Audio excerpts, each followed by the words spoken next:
میں تھوڑا سا اس چیز کی طرف آ رہا ہوں جس کا آپ نے بھی حکم فرمایا اور میں بھی چاہتا ہوں یہ اصلاحی چیزیں ہوں. نوجوان خاص طور پر توجہ فرمائے. ہم کیا سمجھتے ہم نے دین کو کچھ ٹائم ہی کوئی نہیں دیا. نوجوان نے اپنے پسند کی شادی کی. یاد رکھ نوجوان, شادی کر کے نا بیرون ملک چلا جائے گا. تیرا گھر آباد تب ہوگا جب تیری بیوی اور تیرے والد کا کوئی قریبی رشتہ ہوگا. تو توجہ فرمائے آپ, تیری بیوی اگر تیرے والد کی بھتیجی ہوئی, بھانجی ہوئی, پھر کچھ امید ہے گھر میں برکتیں ہوں گی, نہیں تو پریشانی ہوگی. اب وہ گیا نا نکاح کر کے اپنی بیوی کو اور اپنے بوڑھے والد کو, گھر میں یہ دو جی تھے, ایک جوان بیوی اور دوسرا بوڑھا باپ. نوجوانوں توجہ فرماؤ, چھوڑ کے وہ چلا گیا سعودی عرب, دبئی. رات کا وقت تھا, گرمیوں کا موسم تھا, باپ کو پیاس لگی. وہ ایک کمرے میں جڑی نو آئی بہو, اور دوسرے کمرے میں اس نے آواز دی, بہو پانی چاہیے. وہ اٹھی, چھوٹے سے شیشے کے گلاس میں پانی لائی, لیکن سسر کو پیاس زیادہ لگی ہوئی تھی. اس نے کہا بیٹا ایک اور مجھے پلاؤ. اتنی گل تو لگ کے غصہ.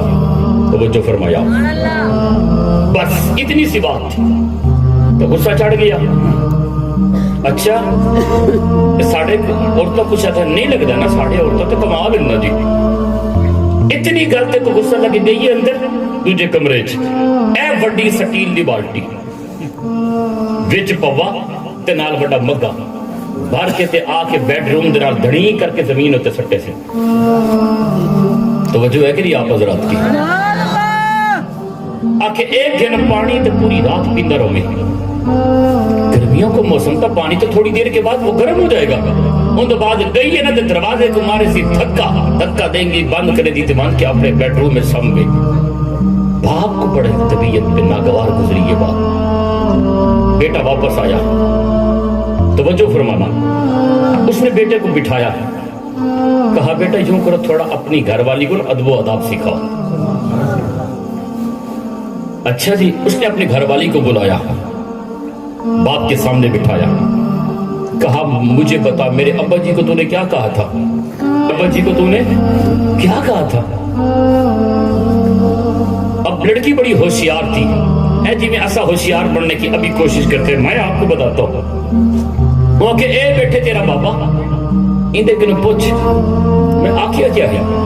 توجہ فرمایا, میں نے کہا کیا ہے, ابے کنو پوچھنا اور لفظ دسے جڑے میں آکھے تے کہتے ہوتے ٹھیک ہے, آکھیا تھا کوئی نہیں سی. توجہ فرماؤ, کچھ آکھے سی بلا, کوئی زبان کہا تو کچھ بھی نہیں ہے. کہا یہ باپ تیرا بیٹھا ہے, پوچھ اس سے میں نے کہا کیا ہے. اور اللہ کے بندے, میلاد النبی کی مجلس میں آنے والے نوجوان, بات اس کی سچی تھی, کہا کچھ نہیں تھا. یہ جو زخم ہوا ہے نا تمہارے لہجے کی وجہ سے ہوا ہے. توجہ فرمائے, لہجہ زخمی کرتا ہے, تیرا میرا کردار زخمی کرتا ہے, تیرا میرا انداز زخمی کرتا ہے. کسی شاعر نے کیا خوب کہا تھا, مجروح کر دیا مجھے اس کے لہجے کی خراش نے, وگرنہ سنگ تو اس نے پھینکا نہ تھا. ضروری نہیں ہے کوئی پتھر تمہیں مارے تب تکلیف ہو. کبھی کبھی انسان کے جملے نہیں, اس کا کردار تکلیف دیتا ہے, اس کا لہجہ تکلیف دیتا ہے. آج تیرا میرا مسئلہ یہی ہے. آپ بار بار کہتے ہیں او جی حسن صاحب تو سدسو میں تاکو آکھیا کیا ہے. او اللہ کے بندے ضروری نہیں ہے کہ آکھڑ نال تکلیف ہوئے. توجہ فرمائے, آج کا نوجوان چلاک بننے کی کوشش کرتا ہے. گرمی دے موسم میں سب اپنا موٹر سائیکل چھت کے باہر بھی چلا گئے. پتہ کیا ہے, ابا جی میں نے آپ کو کہا کیا ہے, اما جی میں نے آپ کو کہا کیا ہے. اللہ کے بندے تو نے کچھ نہیں کہا, تیرا لہجہ زخمی کر گیا ہے. باپ کی چیخ نکلی, کہا بیٹا تیری بیوی نے مجھے واقعی کچھ نہیں کہا, اگر کچھ کہتی تو اتنی تکلیف نہ ہوتی جتنی لہجے کی وجہ سے تکلیف ہوئی ہے.